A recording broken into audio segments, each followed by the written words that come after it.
a town east of New York City, 17,000 homes in one place. What bank would be crazy enough to lend a developer the money to build 17,000 homes or 15,000 homes in one place for which he had no buyers? We were in a suburban country at that time. People thought the whole idea was lunacy. Who's going to want to live in a single-family home when they can live in the city instead? Any of these developers, the only way they could get the capital to build these giant subdivisions was by going to the Federal Housing Administration, submitting their plans for the development for approval of the construction materials they were going to use, the architectural design, the layout of the streets in the subdivision, and an explicit commitment not to sell a home to an African American, required by the Federal Housing Administration. The Federal Housing Administration even required, as a condition of these guarantees, developers like Levitt to place a clause in the deed of every home prohibiting resale to African Americans or rental to African Americans.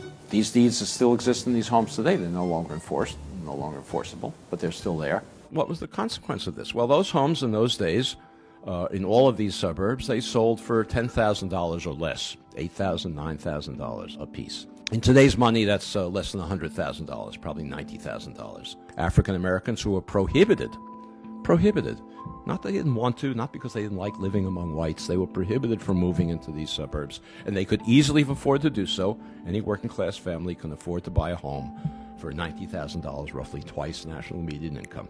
Those homes and developments like that now sell for $300,000, $400,000, $500,000 and more. The white families over the next couple of generations gained, you can do the arithmetic, $200,000, $300,000, $400,000, $500,000 in equity.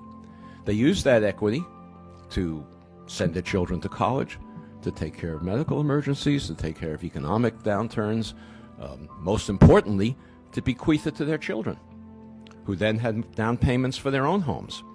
African Americans who accumulated none of that wealth as a result of this federal subsidy had none of those abilities.